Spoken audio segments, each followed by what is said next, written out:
Before I get into everything, I do want to give a bit of a spoiler warning, so if you haven't seen what's been happening recently in the manga, there's your warning.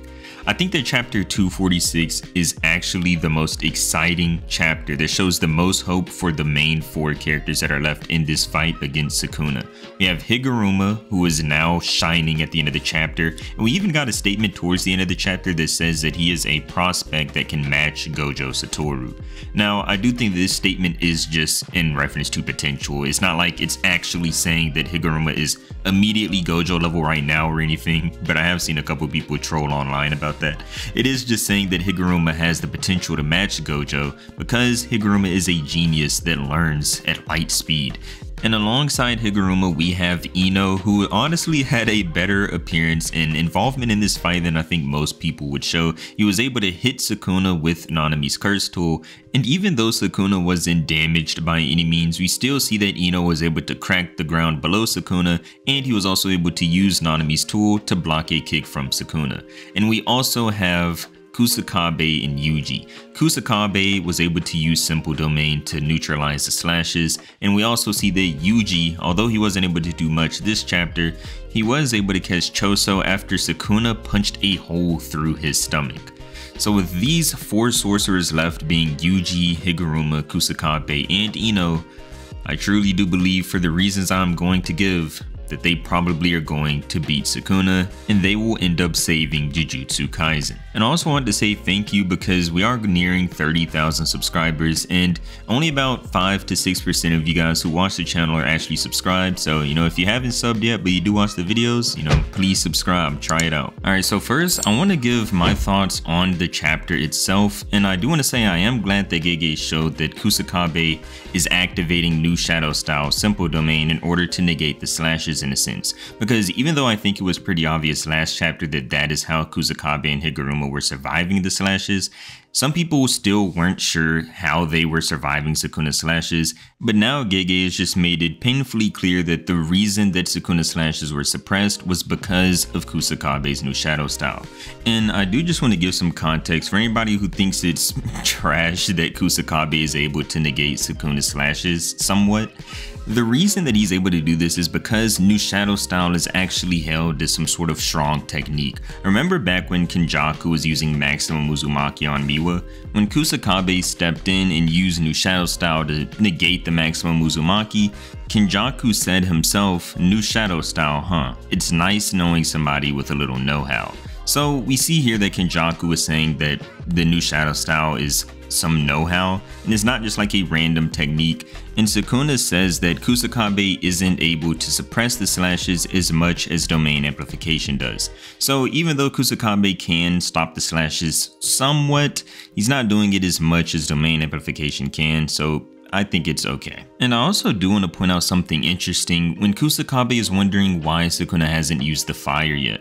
I think the reason Sukuna hasn't used his flame arrow yet is either 1, he can't, or 2, he's actually interested in what's happening and doesn't just want to auto end the fight.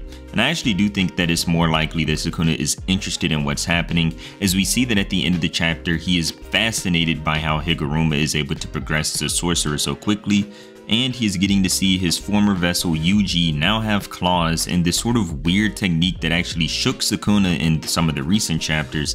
So I think that this new technique from Yuji combined with Higuruma's mysteriousness but genius level intellect is going to lead Sukuna to be interested enough in this fight where he doesn't just want to auto end it. We also saw at the end of chapter 245, whenever Sukuna was in trial, he said that he was actually interested in the sword that Higuruma owns, and that is the Executioner's Sword.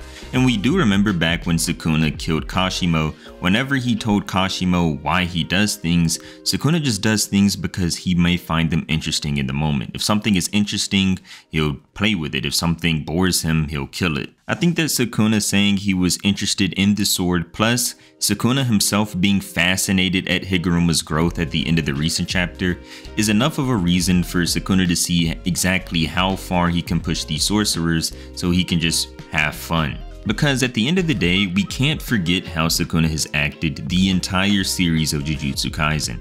Remember, Kenjaku has been doing the whole mastermind culling games Shibuya plan in the back, but Sukuna was just having fun the entire time while Kenjaku was setting things up. he always just fought if he found it fun. Like, remember in Shibuya when he fought Jogo? He just wanted to see if Jogo could touch him. He knew Jogo wasn't going to be able to touch him, but he just thought that having that fight with Jogo would be fun. I think that what we are seeing now is what we have seen from Sukuna the entire series. His words in chapter 238 are exactly as it says: whenever something entertains him, he throws it a bone. So I think that right now, although he is attacking and hurting and you could say trying to kill these sorcerers, he is also trying to get entertainment out of it. Now, although I do say this, I don't think Choso was entertaining to Sukuna at all, because we do see in this chapter, Sukuna decides to use both of his right arms and spear them through Choso's body. Choso is out of this fight. I don't think that Choso even has some high level healing, but even if by some miracle he did, 2 holes in his body just caused him extreme pain. He's definitely not even in the state to heal himself right now, if he can. Plus, I do just want to say I don't think Choso has healing at all. Definitely not high level healing. As we saw back in his fight with Yuji, he's constantly remarking in the bathroom about how much damage his body has taken. And we also never see him heal himself in later fights like against Naoya or Kenjaku. So I'm pretty sure that Choso was just completely finished here. I don't think he's dead, but unless Yuta comes out of nowhere and uses RCT on him, or maybe even Shoko, there's no chance of Choso getting up again. Now when it comes to Ino is good for having the ratio technique in Nanami's tool. That is like his biggest assist in this fight. And actually, I do want to add one more thing. This may be a bit of a troll, but remember the auspicious beast that Ino uses? We see even on his techniques page that he has 4 auspicious beasts, and we actually saw him start to summon the 4th auspicious beast against Toji, but Toji blitzed him before he could get it off. And look, what I'm about to say, just please take this with a grain of salt, but it is stated that nobody has ever seen Auspicious Beast number 4 and lived to tell the tale. Now, this is according to Ino, so it probably, in actuality, isn't all that powerful. But let's just say by some stretch of the imagination, Ino does have some super built up, super stacked 4th Auspicious Beast. It would be really useful in a fight against Sukuna. But once again, this is just according to Ino. The attack, in all likelihood, probably isn't that powerful. But we do see that the curse tool is useful in being able to crack the ground below Sukuna and also be used to block one of Sukuna's kicks. And I do think that this is a very, very important defensive ability when it comes to Nanami's curse tool. We weren't even for sure that the curse tool was the one housing the technique. Of course, Nanami can use the technique himself, but it is interesting that the technique has also been embedded inside of a tool. As long as Ino can continue to use this curse tool as a defensive weapon, maybe we'll be able to see him get an even cleaner shot off with the ratio technique, or maybe, just maybe, we'll be able to see him use Auspicious Beast number 4. Now, something else that we do see happen later in the chapter is they actually think that they have a plan to have Megami return. By using the Executioner's Sword, they actually think that if they can stab and kill Sukuna, maybe, just maybe, Megami's soul can be retrieved from the body. Now, I have no idea exactly how they would even go about this. If Megami's soul is still housed in Sukuna's body, I don't see how killing Sukuna would, like, where would Megami's soul go? I'm not sure exactly what plan they have for that yet. The only explanation I can think of is that Megami's body would somehow be returned to him as well. And if that happens, then, you know, hooray for the main cast, they have successfully saved Megami. But if that doesn't, then it would just be really strange that Megami's soul is being housed in Sukuna's body, they kill Sukuna, and then Megami's soul is just like floating in the wind or something. But it is good that Gege went over this, because even I wasn't sure if Megami was still around in Sukuna's body. I did hypothesize that Megami would still be there because Sukuna did reincarnate on top of Megami's body. You know, it would make sense that Megami's soul is inside there still, but I also could see Gege taking the route of just exterminating Megami because Sukuna's reincarnation just sort of got rid of him. But knowing that Megami is still somewhere in Sukuna does give the main cast some sort of relief that their chances aren't zero when it comes to saving Megami. And nearing toward the end of the chapter, I think it's really interesting that Yuji is actually the only person who steps Higuruma aside and says, "Are you just trying to die?" Not like that's Higuruma's only goal, but Yuji even points out that with his lack of RCT, it's basically guaranteed death for Higuruma if he decides to join this fight against Sukuna. And towards the end of the chapter, on the last 2 pages is where we get probably the 2 most hype pages that we've seen recently, and that is Higuruma being able to stop Sukuna slashes with domain amplification. And this is actually different than this simple domain that they were doing earlier, because domain amplification actually neutralizes Sukuna's slashes. Remember earlier when I was talking about how Kusakabe was using simple domain? That simple domain, like Sukuna said in this chapter, doesn't actually suppress the slashes that much, whereas domain amplification can just completely neutralize Sukuna's technique. And we see him say here that domain amplification from Higuruma has neutralized his technique. And then we even get the hyping up of Higuruma from the narrator, where it says that less than 2 months after he awakened as a sorcerer, an extraordinary growth, and Sukuna was fascinated. So we see that Higuruma has fascinated Sukuna, because even though it seemed like they were only able to use simple domain to stop the slashes, Higuruma, just by seeing domain amplification, was able to replicate it and stop Sukuna's slashes himself. And the next page is what I think, in my opinion, is one of the most hyped pages of Jujutsu Kaisen, not because there's something insane happening, but because we are witnessing the awakening of a sorcerer. We are witnessing the awakening of not only any sorcerer, but a sorcerer who has potential that can rival Satoru Gojo. And we see here that it says that Higuruma is the prospect that can match with Gojo Satoru. And this is just simply talking about potential. I quickly covered it at the start of the video, but it is a bit funny that some people are already using this to say that Higuruma is Gojo level, but it is just saying that with Higuruma's genius level intellect, given enough time, he will be able to reach Gojo's level. And remember back when Kenjaku was saying that out of all of the reincarnated sorcerers, Higuruma was the only one he was interested in. I think that we're about to see Higuruma continue to awaken and grow stronger through the midst of this battle, because it seems like the fact that this battle is even going on, the height of this battle, is strengthening everybody on the battlefield. Sukuna even said in this chapter that everybody's curse energy enhancement skills have gone up.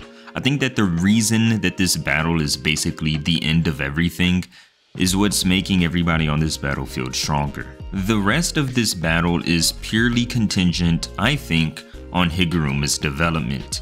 Kusakabe is somebody who, although is important in his own right, he's not that important to this fight. He is good for using the new shadow style and able to suppress Sukuna's slashes, but it's not like he has a tool that can completely hurt Sukuna. And this sort of is the same with Ino. Although he has Nanami's curse tool, even with the clean shot with the ratio technique applied, it wasn't even able to make Sukuna bleed. Although he was able to block a kick from Sukuna, it's not like Ino was able to amount to much. And although I did say that Ino does have Auspicious Beast number 4, the likelihood of it having something that could actually damage Sukuna is pretty low. So I think that Ino and Kusakabe are going to remain as their roles of supportive characters, and the main brunt force of this fight will be Higuruma and Yuji. And Yuji, we still need a bit more explanation on exactly what this new technique he has is. We know that he was able to vibrate Sukuna whenever he punched him the first time, and he even has these claws that may have something to deal with the vibration. And when it comes to Yuji, I went over it in my last video, so I'll just quickly summarize and mention it here. It is a pretty good chance that this new technique that Yuji has is actually from one of the Death Wound paintings, his brothers, because I think it is implied earlier in the series that Yuji actually ate his brothers. And I don't want to go too deep into it now, but I am referencing chapter 220, where whenever Yuji said that he would eat anything to get rid of Sukuna, and then later in that chapter we see Choso tell Yuji that his brothers are living on inside Yuji.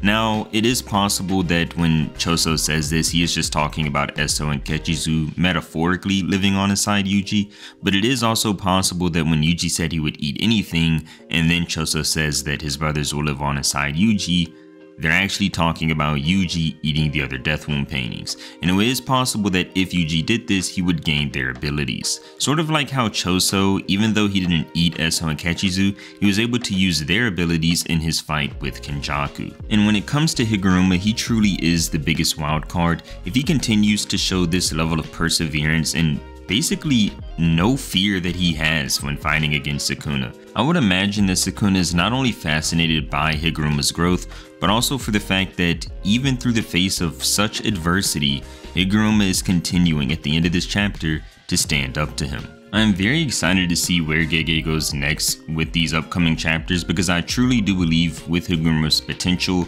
Yuji's new unexplained abilities, and even Ino's auspicious beast, including Kusakabe, we truly don't know exactly where this fight is going. But for all of the reasons that I listed in this video, I do think that these four will save Jujutsu Kaisen. I want to thank you so much for reaching the end of the video, and if you enjoyed, then I would really appreciate it if you could leave a like and subscribe to the channel, as I do post on different topics that you guys give me and a few that I come up with on my own. Thank you so much for watching. See you next time.